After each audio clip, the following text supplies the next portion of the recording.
Do you actually have to be on cocaine to be on this podcast?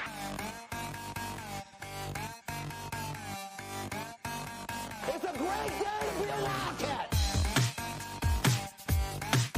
Cocaine.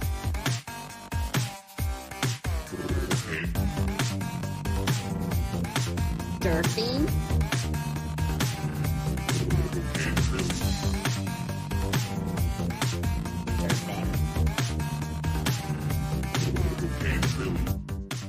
What is up, everybody? You're listening to yet another edition of Cocaine Willie. I am your commissioner, Bob Trollsby.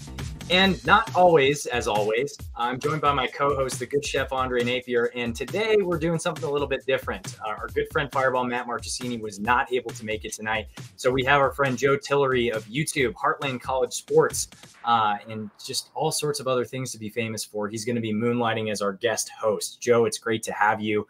How are you doing tonight, my friend? I'm doing great. In honor of Matt, I drank all the Fireball possible, and in honor of the podcast, I did all the cocaine possible. So it's a great night to be here. I appreciate you guys having me. I love that. I love that. Also, tonight we have another night game to preview this week. This time back home at the Bill. We're not, it's not someone's Super Bowl where they're doing a blackout for us like the previous two matchups. But the Cats will be hosting the TCU Horned Frogs in their third matchup in the last 365 days. And to help us preview that matchup, we have another friend of the show and recurring guest in the mastermind behind CFB Graphs and a ton of other projects that are countless at this point. It's podcast, stats, and otherwise, but we've got Parker Fleming at Stats of War is on to preview the Frogs with us again this year. Parker, how are you doing tonight?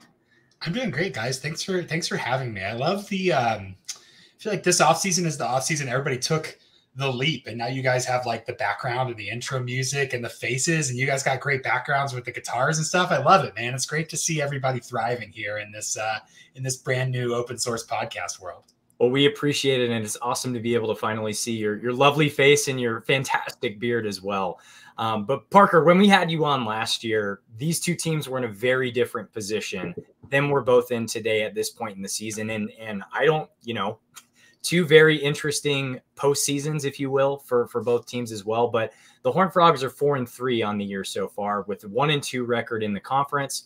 TCU lost in a shootout to Colorado in that season opener to Deion Sanders' Buffaloes, and then had two losses to open up conference play to teams that were at the bottom of the Big 12 last year, who are now sitting at the top-ish of the standings this year, behind Oklahoma, and that's Iowa State and West Virginia.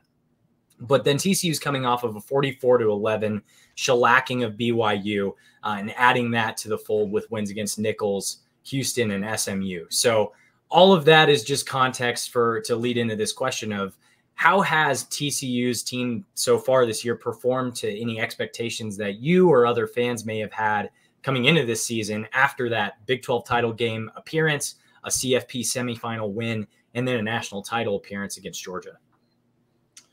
Yeah, well, I think one thing to keep in mind when you talk about any program in the Big 12 following up a year of success is kind of the developmental nature of the Big 12. And I know I'm preaching to the choir with you guys. We're people who watch and follow a team kind of know this, but it's very hard to be amazing 2 years in a row, especially when you look at TCU as what? I mean, undefeated in one-score games last year, I guess, except the Kansas State Big 12 championship game there. So got a lot of one-score luck. Obviously got some injury luck as well that certainly made things a little bit easier for them. But the best any team in the Big 12 that's kind of not in the Oklahoma category the last couple of years can do is be at the top of your development cycle, have an experienced roster, and hope you get the breaks. And we saw it last year. I think Kansas State fell into that and absolutely got that. Baylor and Oklahoma State, both in 2021, were teams that had, some of those COVID super seniors really, really experienced and were able to take advantage of some breaks there as well. And so I think that contextually, you hear a lot out of training camp, and it's just very, very easy to kind of get high on your own supply with, hey, these guys look great. And hey, they've got these transfers and it's all going to be reloaded. And it's just very important to contextually remember that when you turn over a lot of guys, it's hard to be good again. So one, I think there's that with TCU. Obviously there's talent on this roster. But coming into the season, I was kind of circling, hey, 7-5, just show us that the floor isn't that low. And I think they've had some preventable losses where like a team that is truly elite and maybe on the right path to consistently contending nationally would not have dropped these 3 games. Would not have dropped all 3 of them even. I think all 3 of those were extremely preventable. And you look at some stuff that's really, really just low hanging fruit. I mean, what is the line we heard about the Colorado game was like, if only they knew it, like they didn't know what to look for, right? This had no film or whatever. And you're like, guys, Sean Lewis runs the GD veer and shoot. Like I promise they have the playbook in the building. They knew what to look for. They just got stuck and made some dumb red zone decisions. So generally I think anyone who's kind of serious and not just, fan for the sake of fan was looking at the season and saying, hey, obviously they're going to take a step back. They're in a weird spot developmentally because they do have a lot of talent on this roster, but not a lot of reinforcements in terms of recruiting. You look at the recruiting ranking coming up and it's not amazing. They do have the 3rd best roster in the Big 12 pretty clearly here, but it is kind of a crossroads here because if TCU can't, bring these transfers in and reload, you start to look at the long-term path and think, okay, what's really going to happen here? So a guy that was in the development program at TCU and was, the heart and soul of that TCU team last year was Max Duggan, and he's gone. And you got a guy that was the starter coming into that season where you guys went to the national championship game, and Chandler Morris, he takes over full time, and now he's down.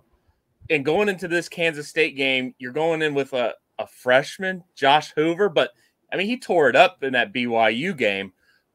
What are some areas on this team, especially quarterback, that are different from last year, but could be improvements, could have went down from last year's team? Just talk to me about this offense specifically. Yeah, well, I think the big difference between this year and last year is a couple things, especially when it comes to the quarterback position. One, experience matters, reps matter, and Chandler Morris, talented, although I'll say wasn't as highly ranked a recruit as Max Duggan coming out of high school. I think people see Oklahoma and really TCU fell victim to, hey, the best quarterback is the one on the bench. When in reality, Chandler Morris has not played meaningful football over an extended period of time since high school. And that matters. That matters for your development. That matters for your in-game feel. And I think that Chandler Morris didn't have the feel that Max Duggan had. I also think that he did not have the offensive coordinator to identify who the dudes were and go make that happen. A lot of what TCU was asking Chandler Morris to do was make a play. And to be fair, TCU's offensive coordinator got spoiled by having KJ Jefferson, the freaking bowling ball last year, being able to just bail you out sometimes. And so that matters. I think a lot of frustration in the West Virginia game was like, oh, Chandler took a sack, or, oh, Chandler couldn't hit this pass. And you're like, no, dude, they're calling plays that require Chandler with this offensive line to make a precision throw to outside the numbers 20 yards downfield. Like, that's just not smart. That's not how TCU functioned. It did well last year. You guys know, hey, find Quentin Johnson 5 yards down the field. Let it happen, baby. Or the PI ball. Chandler can't hit consistently the PI ball, and TCU doesn't have the wide receiver who can draw that penalty as consistently either. So, yeah, kind of some differences there. The second thing that I think is really different is kind of the rushing threat. Chandler and obviously he's hurt, so we'll talk about Hoover too. But with his legs is not the same kind of runner. Certainly is mobile, little kind of scrappy guy, but certainly didn't have the feel and the vision for that Duggan had. But his legs didn't kind of have the grit that Duggan did in the running game. So those two things before last week were certainly very rough in terms of difference for TCU. I think what happened last week that we saw with, Josh Hoover kind of breaking out, 59 dropbacks, completed 64% of his passes. And notably five big time throws, only one turnover worthy play, was that they were forced to simplify the offense. And they were forced to say, hey, we know we've got this young guy. We know that we can't, ask him to make these precision passes. So we're going to try to get guys open over the middle of the field. We're going to try to get him out of the pocket. We're going to try to make these, give him a ton of opportunities to run the ball. And hopefully BYU cheats up on that run game. We can kind of go over the top. So they did all that. And it was kind of like they were unintentionally handcuffed. And that was a little bit better. So there is precedent of a TCU team having a backup come in and be amazing and then implode. Looking at you, Chandler Morris, in 2021 when they beat Baylor, and then the Oklahoma State game that no one pretends happened.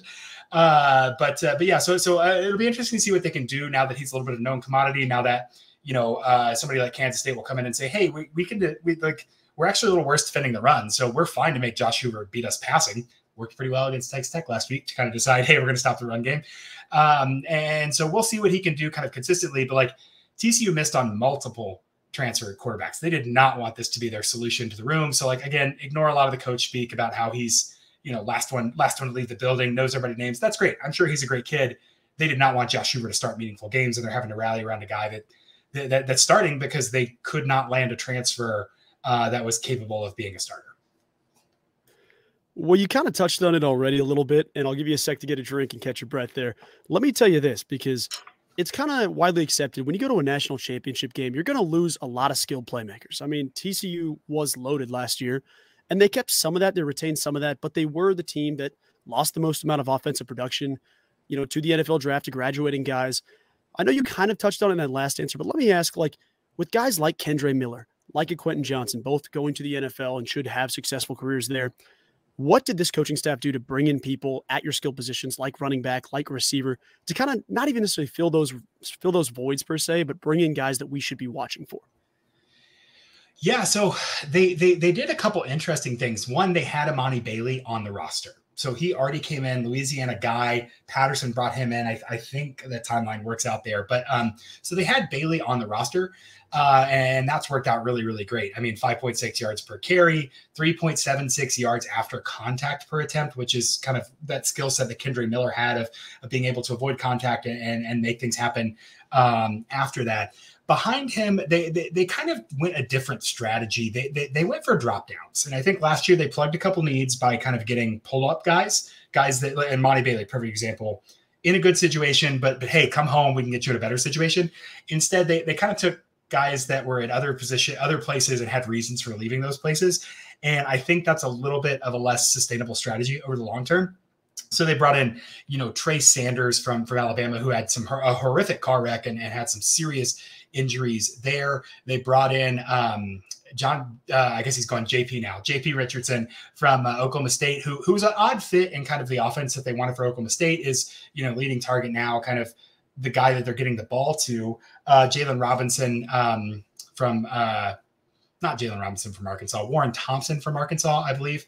And a couple of guys where it's really kind of an island of misfit toys behind JP Richardson and Jared Wiley, who also was a transfer last year. So I really think they tried to find drop-down guys to kind of shore up this wide receiver room. And again, you heard a lot of hype. JoJo Earl came in from Alabama. And so I really think they were just volume shooters trying to find somebody to be in the receiving game. I would guess that they're a little disappointed in Savion Williams. And the fact that he has not emerged as kind of the heir apparent to Quentin Johnston. And I think that there is some uncertainty as to who the guy is.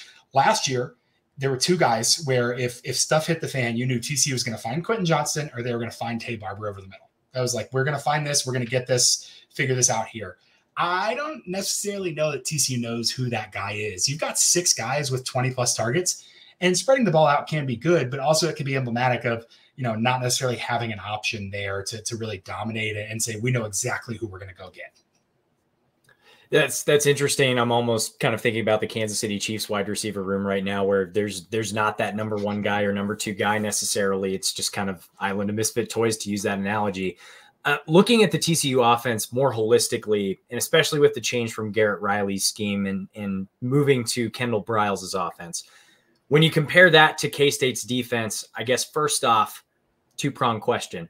What are some of the biggest differences between those two schemes? And where do you think TCU can get some wins offensively against K-State's defense? Yeah. So really, I mean, kind of small nuance, unless you're just like into, super into the X's and O's and want to figure out, but like the veer and shoot is going to be a lot more. We're going to take what you give us. We're going to find, the grass, basketball and grass. We're going to find the space. We're going to try to, give our receivers option routes. So like, hey, you go, and if the safety's playing up, run the post. If the safety's playing back, you cut across, just some stuff there that's going to be a little bit different. I also think that veer and shoot, we've seen, like Lane Kiffin ran an example of that. Jeff Levy, obviously on that tree, is up there. They want to run. They want to run if they can run. And that's not a huge fundamental difference from like the power rave that they kind of ran last year. but it is just a philosophical shift slightly there. So, looking at this, I think if we're looking at where TCU could potentially find an edge against Kansas State, I would go to EPA per play on defense for rushing. And sorry, I don't have these in my like fancy graphic. I would pull it up, but I make those tomorrow morning. So I've got just the raw spreadsheet here. But if I'm looking at the defensive rank, Kansas State has been a little bit worse against the run than the pass this season. A little bit we knew that was going to be an issue with who they lost last year in terms of Felix and linebacker. Whose name am I blanking on right now? Well, we lost Daniel Green, during the Missouri game, but and he's out. So he's out this season too. Yeah. Yeah. So a little bit worse against the rush, but I think if TCU is going to win this game, it's really going to come down to the passing game. There's some big selection issues. Teams have been choosing to pass against Kansas State more than rush, just because if I can, gash them there, why don't I do that? TCU is going to hope to get a nice mix. They're relatively balanced in terms of rush rate over expected, and so I think their ideal plan is to rush enough to take a bunch of pressure off Hoover, whereas Kansas State's plan is let's take away the rush and make Hoover have to beat us in the secondary there, because we're not too scared of that generally. So I think there will be a lot of TCU push for the rush. Kansas State 89th in EPA per play on expected points added per play on passing on defense there. So TCU hoping to hit a couple explosive passes, take some pressure off Josh Hoover with the run game through Amani Bailey there. So I think that'll be kind of a big difference. It'll be interesting if I'm watching this, and I probably will watch some of this. As a fan, I want to see how Kansas loads the box, because I think they're going to try to really dictate pace. I think, this offense is at its best if the quarterback is making decisions and has the defense on its heel and says, hey, I'm going to stick it in this running back's stomach. If you step up, I'm going to beat you deep. If you step back, we've got numbers there. So how Kansas State kind of loads the box and disguises coverage to really, one, trap Hoover, but two, make that decision process a little bit harder. That's going to be the really interesting matchup for me on TC's offense versus Kansas State's defense. Well, Kansas State's going into this game possibly with a new quarterback and also a freshman in Avery Johnson. And I want to switch over to TCU's defense and who he'll be facing. This TCU defense has been, I don't know if it's as good as it was last year. I mean, that was a national championship team. And if they're giving up, basically how I look at it, if they're giving up 18 points or more this year, you guys are 0-3. And that's a weird number, But the defensive performance, I want to know all around, what are they doing and what's different than it was last year? Oh, this one's easy. What's different than last year is you don't have G. Winters and Dylan Horton, who are two athletic freaks who can be rangy in the pass and in the run game and really take a lot of pressure off you. That's really what it comes down to is you just are really, really missing those guys. A little bit more pressure on Josh Newton as the first option. Last year, Hodges Tomlinson was the first option. Newton got to go against those second guys. I think he's really risen to the challenge. But I think that there's a lot of guys that are really kind of would do a lot better if they had a little bit more structure around them, especially early on. You've got guys like Jamoy Hodge and Shad Banks, and Hodges, I think, is still out at the linebacker position. So you've got those three guys that are all kind of like talented in one way, but if you think of their talent as like a radar chart, right? Part of that is going to be very, very bad. Like they're going to have a flaw kind of all around. And so they really don't have that all around guy there. And they've had to grow. The defensive line has been pretty poor. I think the secondary is pretty clearly the highlight there. Mark Perry coming along better in coverage than he was last year. Obviously Bradford and Clark and Foster are all pretty good in the secondary as well. So you've got some you've got some depth and experience in the back end there that's really kind of given the front seven an opportunity to grow, but they haven't really grown into it. 63rd in passing success rate. They were against Colorado giving up soft coverages. You saw that. And then against like West Virginia and Iowa State, just really struggled to make the big play in the big moment. not forcing a ton of turnovers or anything. So I think it's really kind of a on average, maybe about the same as last year, but the ceiling is much lower than that defense last year, even as maybe the floor of that defense last year was a little bit lower as well, as a little more chaotic last season too. Well, you kind of answered this already, so I'm going to stick with it, but also alter a little bit here. I cheated. You guys gave me the questions in advance. And so I know you one up to me. Well, I'll ask you this. I'll kind of come up with a loophole here then. You mentioned some familiar names. We saw Travius Tomlinson, go to the NFL draft. Dylan Winters gone. D. Horton gone. You lose a lot of names that were very big contributors last season, especially when you look at this game and the season as a whole. Like, Chef mentioned being 0-3 in that situation, but the defense on paper doesn't look that bad at this point through the season. I would say, what have you seen that has completely changed, or what is something like you mentioned Josh Newton getting thrust out into the light a little bit, being kind of the first option that guys are attacking or going after. How has that changed in terms of what this defense was expected to do versus, how you feel about it right now?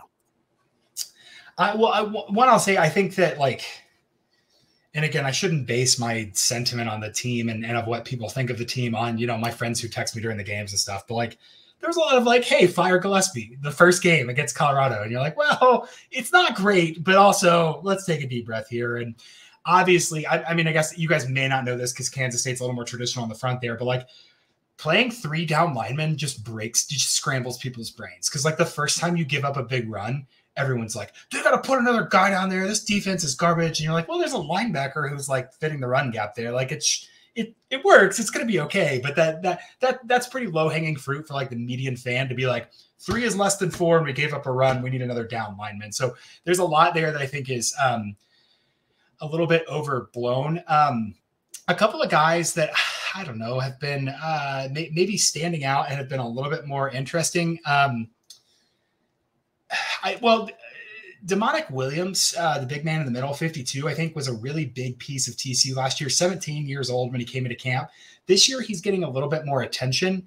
And you saw, and I'll say this discreetly, but I think he acted like a fool. He got a little rattled during the West Virginia game and it hurt his play. And you can see that he's got a little more attention and doesn't have some guys taking pressure off of him. And so it's been a little bit harder for him to get involved, and he's been a little more erratic as well. I feel the other one that's been a little bit not disappointing because I can't really expect much out of him, but Abe Kamara last season had a bunch of huge hits. You guys are going to remember him because he got caught in quicksand against Deuce Vaughn, and every one of you has it as your header photo on Twitter for a couple of weeks there. But generally last season, he was a pretty great run defender and was just laying some hits and hasn't been all over the place this season as much there. So part of that is because guys are rotating in the backfield. Bud Clark's playing a little bit more of that nickel, and some of those guys are moving to more traditional safeties, not just the run fit safety. And, guys like Mark Perry, and Abe Kamara are a little bit redundant in terms of you only need so many safeties who just close their eyes and go blast the bejesus out of somebody. At some point, you've got to be able to play coverage. And so I think there's a little bit of issue there. A guy that stands out, Nnamdi Obiazor has been kind of around for a little bit and is really, really good at the linebacker position for TCU, especially kind of tackling, 42 tackles, 24 assists there, and only a 2.9% miss rate. Not fully that dependable option as a linebacker that D. Winters was last year, or any of those, great TCU linebackers we've seen over the last couple of years, but certainly filling a big role of consistency they need in that back half. So feel better ending on the positive there. That's good. And Obiazor, however you pronounce it, very familiar name for K-State fans as well, because is it his little brother that plays at K-State? Cheedy, baby. Cheedy. Yeah, that's the guy. Nice. Minnesota. So that's a guy we're going to be looking out for here in the next couple of years, or at least next year maybe, but maybe not as much this year. Who knows? We'll see what happens there. But K-State's obviously coming into this game with a unique situation at quarterback, but not all too different from last year, where Will Howard kind of came into the game and was the guy that carried K-State to a near victory in that first matchup against TCU, where we had, 2 quarterbacks playing that game. And we may have 2 quarterbacks playing this game as well, with Avery Johnson and Will Howard potentially splitting some reps, potentially splitting some different, design runs and things like that. But very different from last year's matchup in that Adrian Martinez is a different style quarterback, obviously, than Avery Johnson. So thinking about TCU's defense, how do you think that defense is going to fare against a dual threat like Avery Johnson, but also knowing that you might have Will Howard get plugged and play in different spots throughout the game as well? Yeah, well, one, always sign me up for two quarterbacks. I want to see it. Like, I wish Jalen Daniels was healthy for Kansas so that we could see more of like Lance Leipold being weird with him and Jason being out there. So like, sure, do it. Yeah, I want to see. Okay, I don't think you hand it over to Avery Johnson totally yet. I don't think that's a silver bullet that we all want it to be. Like, the younger kid, you want him to come in, but like, development matters.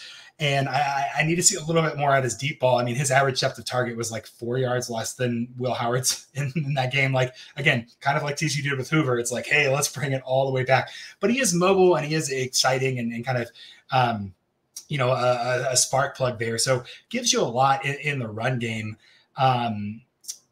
But I want to see them, if they don't hand it over to it totally, I want to see them kind of disguise usage a little bit more. It feels like the Missouri game is the last Kansas State game that I like watched and broke down all the film. I've watched and all that then. But like in that one, I know Howard was a little bit hurt, but it really just felt like Missouri was like, you're just bringing him in here? Like, you're just committing to this. We all know what's going to happen here. And so I'd like to see a little bit more disguise there. I'd also like to see a little bit more grace with Will Howard, not from a standpoint of evaluating him, but the Oklahoma State game, for instance. I felt like the solution for Oklahoma State or for Kansas State playing from behind there, which is not a good position to play against Friday night Stillwater Gundy team. That sucks for any quarterback, let alone a guy like Will Howard, who has some gifts, but they're very narrowly defined, I think is the way I would say that. I think you can't call a game plan that requires Will Howard to be perfect. And I know you want to fix on the picks, but like, they could have gotten around those. They were in that game despite him having a terrible game, but they really didn't do much to say, okay, Will, let's take a breath. Let's get you some completions. Let's like make this thing happen. And then it spirals out and you lost the quarterback in the game. So like, there's no chance of coming back. I really thought for a second there towards the end, they had the ball back and I thought, okay, here we go. But I didn't feel like they gave Will Howard a lot of grace there. So if you're going to beat TCU here, one, you want to make a lot of conflict, right? You want them to be uncertain of, do I need to watch for Giddens? Is Johnson going to run? Maybe they're going to hit me over the top. I'd love to see a little bit more kind of pop pass, kind of RPO stuff that we've seen Kansas State run before with Johnson, just to say like, hey man, you can just T-bow this ball, but we got to at least have a credible threat that you're going to throw at some to make things a little bit more balanced out there. So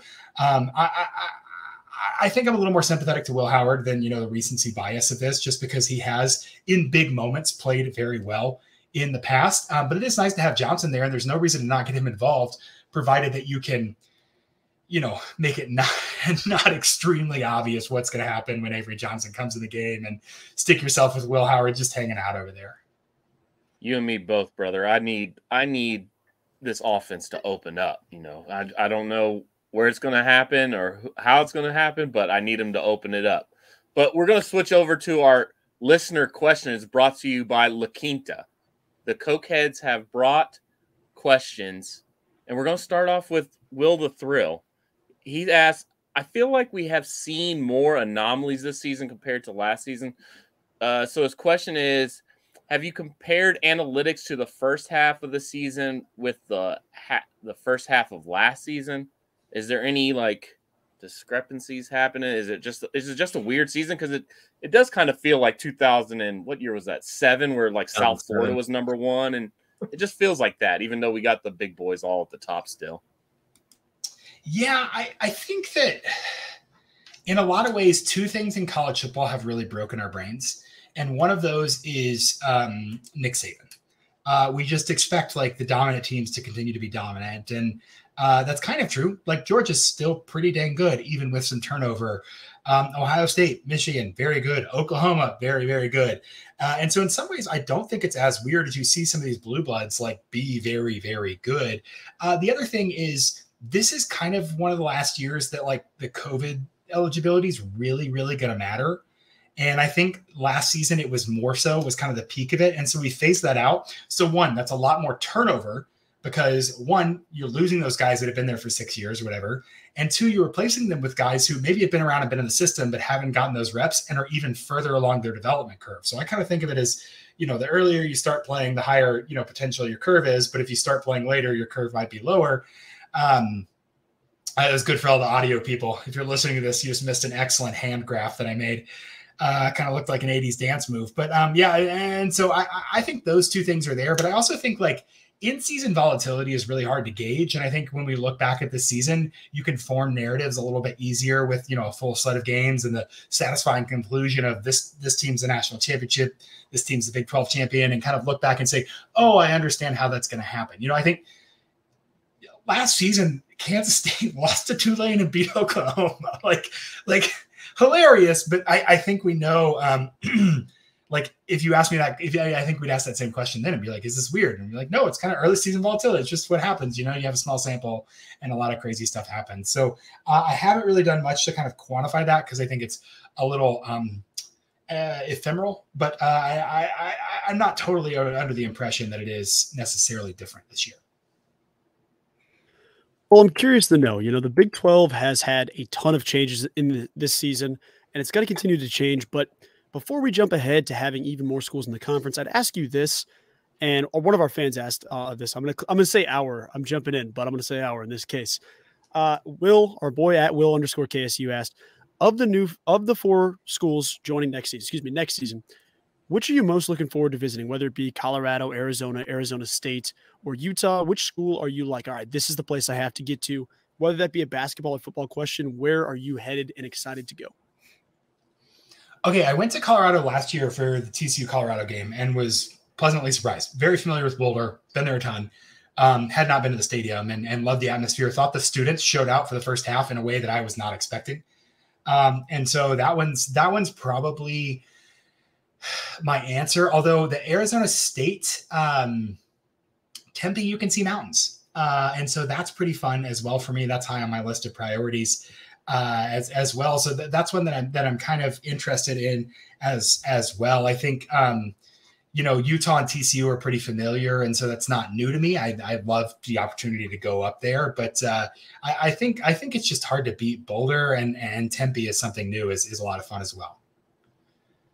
So I've got another question here, more related to the teams that joined this year. So of the 4 teams that joined this year for the Big 12, so BYU, Cincinnati, Houston, and UCF, which ones from your perspective and maybe advanced stats wise have overperformed or underperformed to expectations coming into this season? Because I think we all had some, it's going to be an adjustment for each of these teams. We were all it was a big question mark how they were going to do this season, but which ones would you say have overperformed or underperformed so far to date? I mean, it's hard. I think Houston has overperformed because they've beaten a Big 12 team, beaten a normal Big 12 team. I was pretty low on all 4 of them. I think the one that I was highest on was UCF, and their run game is really good. Their defense is pretty good. John Reese Plumlee, I think, is really interesting. He got hurt. They've kind of underwhelmed. So it's hard to say they've underperformed, but I think that that's been a little bit hard just because they are I thought there's a lot more potential there with Gus, who's, really out of the 4 new coaches is the one who's really had the most success at the FBS or the Power 5 level and has done a great job kind of recruiting and coordinating down at UCF, which is what they needed in terms of wrangling facilities and money and boosters and everything. I don't know if you guys know this, very kind of disparate university, big commuter, a lot of part-time students, huge. And so to get any kind of culture out of that is impressive. And I feel like Gus is doing a good job there. I was intrigued by Dana and Donovan Smith, and we saw a little glimpse of that on Thursday of what that could be. But I really didn't think that I thought they would do better. I thought they'd be more fun. Doug Belk is a good coordinator, and I thought he was kind of would have been somewhere else recently there. So really interesting there. BYU I was low on from the start. It is a lot of turnover and the talent is not there. And then, I think Cincinnati made a terrible hire. I've said that all over the place, so I don't feel bad saying that again. So I haven't been surprised by any of them. If I had to say underperform, it would be UCF. But I mean, it's John Reese Plum who's injured. I don't know if that matters, but we are seeing that like depth matters, especially in the second half of these games. As these teams, Houston against Texas Tech, super feisty, and then falls off. Like it's just depth matters a whole lot. And even if you've got some talent, you got to recruit and get used to using that depth as well there. So interesting teams, long run. I think there's no reason why UCF, Houston, BYU can't be kind of towards upper middle class of the Big 12. Cincinnati is probably 2 or 3 years behind. They change coaches and do something else here in a little bit, but they have the facilities obviously and the theoretical talent to be able to build a team there. Parker, I got one question for you. And it's kind of, just out there a little bit. You're a TCU fan and ball. You absolutely know ball. If you were to build, like you got Kendall Briles now and you got, I can't remember who your defensive coordinator is. You just said that people want him fired or whatever. If you could build the TCU coaching staff with whoever you could get, whoever you want, you could get anybody. And any kind of offense, any kind of defense, what kind of schemes are you running? What kind of team do you have? You're the head coach. I'm hiring Ken Niumatalolo, and we're running the friggin' flex bone and just annoying the bejesus out of everyone. No, I think that excuse me. Sorry. I think that I had a couple names pegged of like CEO types and offensive line types, just because it's easy to get talent at TCU. It's easy to get DFW skill talent. You can get fast receivers, and you can find a 4-star quarterback to throw it to him. That's easy at a place like TCU, I think, relative to other places. Whereas like Kansas State, I think it's a lot easier to find some cornbread boys who have some pride and want to play for the purple, play for the Cats, right? Like that's not something that TCU has a pipeline of it at all there. So I advocate for that. I think when we did the hire there, I was interested in Sean Lewis. I've always been interested in Sean Lewis. One, because he's a literal Viking. He's like 6'7", played tight end and has a huge beard. That's cool. But 2, runs a good offense, has been able to find kind of diamonds in the rough, which I think is important, especially as competition in DFW talent only increases there. So that's somebody that really I would like. Again, I like a spread offense. I even like a veer and shoot offense, I think, as long as you're willing to adapt to kind of rushing there. And that's really interesting to me. I will say I don't think that TCU made a good hire at offensive coordinator. I think there's a ton of people who have way less baggage and could run that offense better than they're running it right now. So Sean Lewis is one of those people, frankly. And so that'd be really interesting to me there. And then, defense, I'd want somebody just nasty. I don't know, some G5, like James Madison's defensive coordinator, be like, dude, let's just be jerks. Like that was my favorite thing about TCU in their kind of Mountain West phase was like, there weren't amazing players on that defense.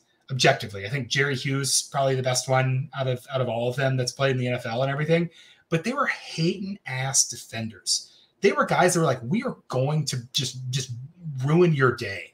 And I love that. So I'd want to find a hating ass defensive coordinator. And if you haven't caught any of the James Madison Dukes, they're about as hating ass as an FBS team is right now. I love it, man. I tell you what, you're gonna have to coin that. Hating ass defender is the term of 2023. But I will ask you Grant, this. I think I got to give credit to Grant, my podcast co-host Grant McGallard. I think he was talking about hating ass linemen in like 2019. So we've just kind of adopted it, and it's been a mantra for us. That is incredible. No, you know what it was? It was specifically the Kansas State game, the 2020 Kansas State game, where TCU had the ball, and I think Matt Downing is in there, and like they're going to try to drive, and oh my gosh, who was the white defensive end who was just an absolute monster? Oh, was it Wyatt Hubert? Hubert, yes. And they kept trying to like zone read Hubert, and he just kept killing them. And one play, he hit the quarterback like arguably late, wasn't dirty or anything. And 5 TCU linemen just stared there while their quarterback like got up after a late hit. And I was like, how are you not getting thrown out of the game for murdering that guy? Like, what are we doing here? So that was the origin of we need some hating ass linemen, was a Kansas State game. Yeah. That's incredible. And I'm glad that term was spawned for us. We appreciate that. And I'm sure Wyatt Hubert appreciates some love on this fine Monday night. But let me ask you this. I'm curious. There was a game, and to keep it kind of similar to the out there questions of if you could build any team ever, what would you, I'm curious to hear this.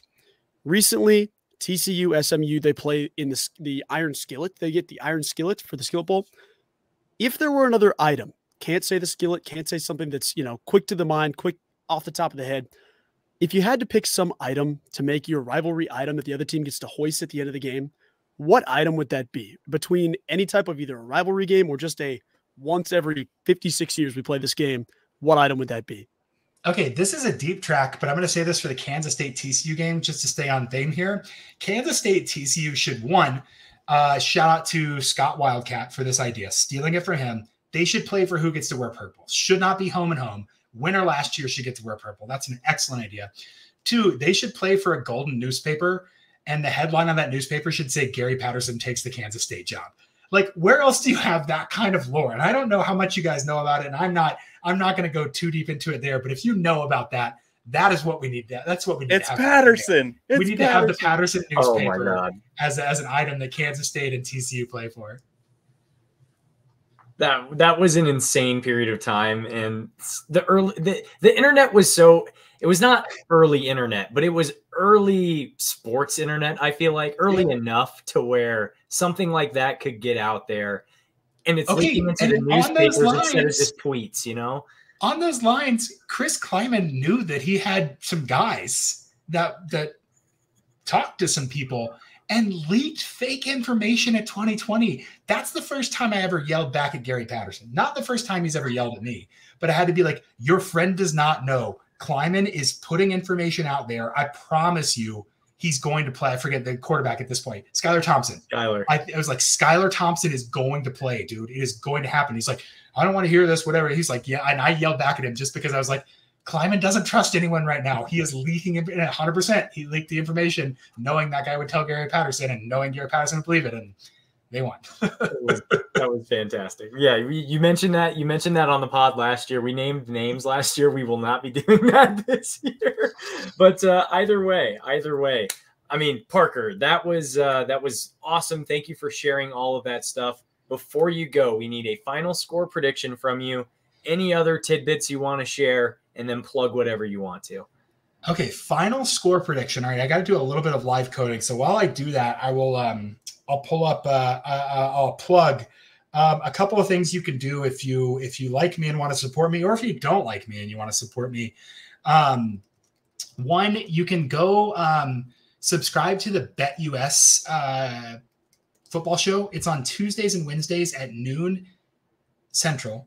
On YouTube, and it's me and Gary and Kyle, and we just have a ton of fun, man. Like, we're picking games, but like, who cares about betting? It's like we're talking football. It's pretty good, and Kyle is like a legitimate like wizard. I mean, like, handicapper of the year, full-time guy, like knows what he's talking about. So if you do care about betting, you get some plays, but generally just fun, good time. Check that out. Follow me on Twitter. Go follow @Sumer Sports. That's where I work now. I like do football analytics full time. A lot of that's for the NFL over there, although I do college stuff for them, and they've got great content, cool website with a bunch of crazy NFL stats, more stats I think than you can even really do stuff with right now. I think it's really fun to go over there and check that out, sumersports.com. I have this Kansas State by 4.1 points. So if we account for home field advantage, which is not exactly 2.5 points, it's kind of like a rolling average. That's Kansas State being about 2.5 points better than TCU on a neutral field. I feel okay about that. I feel like both teams are kind of uncertain, but I feel better about Kansas State turning the corner and solidifying kind of down the stretch here. So I'm going to go with the home team. Let's get pointsy here. Let's go 36-33 Kansas State. Well, we all know that when K-State scores 30 or more points, they're undefeated going back to 2021. I believe the Oklahoma game in 2021 was the Oklahoma game in 2021 was the last time K-State scored 30 or more points and lost a game. So, dang. Okay. Well, then I feel good. I'm not going against any trends there. I don't even know if I know the line offhand right now. Is it 5.5? It started at 7, and now today, 7.5, and I saw it last at 6.5. But I don't know what it's at right now. Ooh, interesting, because I did like the Vegas ratings, and I have Yep, I'd have it 5.5, 4.5. Yep, that's perfect. So I'm right on there with what I kind of make the opening line would be 5.5. So I guess technically picking TCU to cover just because this is a game that's scrappy and has a lot of history, and I'm sure they're going to get up for it. But I think Kansas State wins. So I've got it. I'm sorry to jump in. I've got it listed at 6.5 on DraftKings. It looks like so it's kind of fluctuating around that 7 mark still. I think today it got down to 5. Shop around. If you're inclined to put money on games and make decisions based on that, shop around. Make sure you get the best line. I would, if it's 36-33, I know I'd probably vomit. I'd honestly get sick. I'd be sick to my stomach. That score makes me anxious and nervous. I'm nervous. God. It's going to be, it's just going to be a hellacious game. Like, what do you expect out of this, out of the last 2 games we've seen, Yeah, if it's anything like the last 2 matchups we've had in the previous calendar year, it's gonna be a doozy. But Parker, thanks again for joining. It was awesome to have you.